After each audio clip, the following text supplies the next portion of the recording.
Hello dears, ഇന്നൊരു cooking video ആയിട്ടാണ് വന്നിരിക്കുന്നത്. ഇത് ചുരക്കയാണ്. നമുക്കിതിൽ വെളുത്തുള്ളി, സവാള, തക്കാളി എന്നിവയാണ് ചേർക്കുന്നത്. നമുക്കിതെങ്ങനെ ഉണ്ടാക്കുന്നത് നോക്കാം. അതിനായിട്ട് നമുക്കൊരു ചീനച്ചട്ടിയിൽ അല്പം വെളിച്ചെണ്ണ ഒഴിച്ചിട്ട് കടുക് പൊട്ടിക്കാം.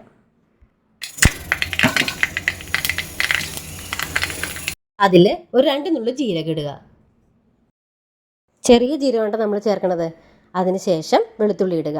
വെളുത്തുള്ളി അങ്ങോട്ട് ചെറിയതായിട്ട് കളറ് മാറി വരുമ്പോഴത്തേക്കും നമുക്ക് കറിവേപ്പിലയും നമുക്ക് അതിന് പുറകെ സവാള ഇടാം കേട്ടോ. ഒരു സവാള മതി ഇതിനായിട്ട്.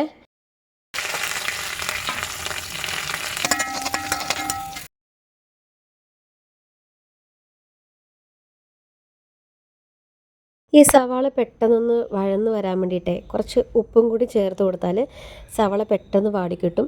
ഒരു ബ്രൗൺ നിറമാകണ വരെ നല്ലപോലെ ഇതങ്ങോട്ട് വഴറ്റി കൊടുക്കണം. നമുക്കതിന് ശേഷം കുറച്ച് മഞ്ഞൾപ്പൊടി ആഡ് ചെയ്ത് കൊടുക്കാം കേട്ടോ. മഞ്ഞൾപ്പൊടി ഇട്ട് നല്ലപോലെ ഒന്നും കൂടി ഒന്ന് കളറാകുന്ന വരെ വഴറ്റി കൊടുക്കുക. അതിന് ശേഷം തക്കാളി ഇട്ട് കൊടുത്ത് മഞ്ഞൾപ്പൊടി ഉപ്പും ചേർത്ത് നമ്മൾ വേവിച്ച് വെച്ചിരിക്കുന്ന പരിപ്പാണ് കേട്ടോ ഇത്.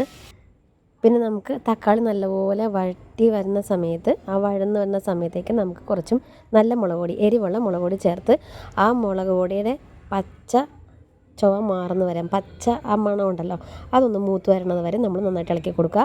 അതിന് ശേഷം നമുക്ക് ചുരക്കിയിട്ട് കൊടുക്കാം. ചുരക്കയുടെ പച്ച ചുവ മാറുന്ന വരെ നല്ലപോലെ ഇത് വഴറ്റി കൊടുക്കണം.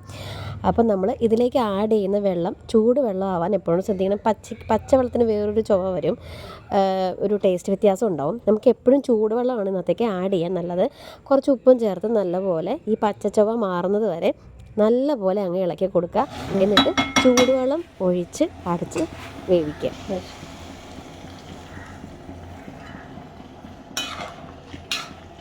തേങ്ങ, വെളുത്തുള്ളി, ജീരകം വെച്ചിട്ട് നമുക്ക് അരപ്പ് തയ്യാറാക്കാം. തേങ്ങ, വെളുത്തുള്ളി, ജീരകം, ഉപ്പ് ചേർത്താ? ഇല്ല.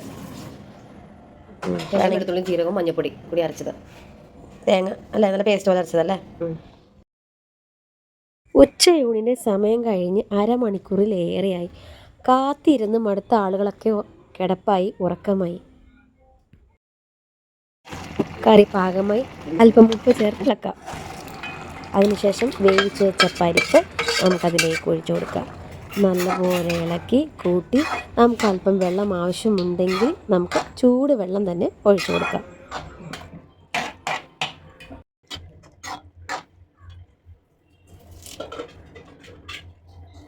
കുറച്ച് പച്ചക്കറിവേപ്പിലയും കറി കുറച്ച് കട്ടിയായതിനാൽ കുറച്ച് വെള്ളവും ചേർത്ത് നല്ലപോലെ ഇളക്കി കൊടുക്കാം. അതൊന്ന് തിളച്ച ശേഷം നമ്മൾ അരപ്പ് ചേർത്ത് കൊടുക്കുകയാണ് ചെയ്യുന്നത്. എന്ത് അരപ്പിനകത്ത് ചേർത്തത്?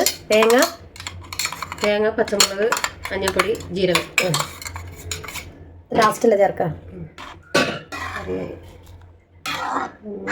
ചെറിയ തീയിൽ വേവിക്കാം. തേങ്ങ അരച്ച് വെച്ച കറി തിളപ്പിക്കില്ല അധികം അല്ലേ. കുറച്ചും കൂടി കറി ലൂസാക്കാൻ വെള്ളം കഴുകി ഒഴിച്ചാണ്. ഓക്കെ,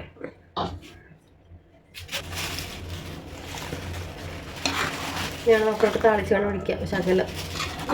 നമുക്ക് അരപ്പിലും പിന്നെ കടുക് പൊട്ടിക്കുമ്പോഴൊക്കെ ഒരു നുള്ളു ഉപ്പ് ചേർത്ത് കൊടുക്കാം. കറിയുടെ അവസാന ഘട്ടമെത്തി. ഒരു കടായി വെച്ചു, ചൂടാക്കി വെളിച്ചെണ്ണ ഒഴിച്ചു, കടുകിട്ടു, ഉണക്കമുളക് ചേർത്തു, കറിവേപ്പില ഇട്ടു, എന്നിട്ട് ഒരു നുള്ള് ഉലുവ പൊടി ചേർത്ത് കൊടുത്തു. എന്നിട്ട് ചുമന്നുള്ളി ചേർത്തു, നല്ലപോലെ വഴറ്റി അതൊരു മെറൂൺ കളർ ആകുന്നവരെ വഴറ്റി.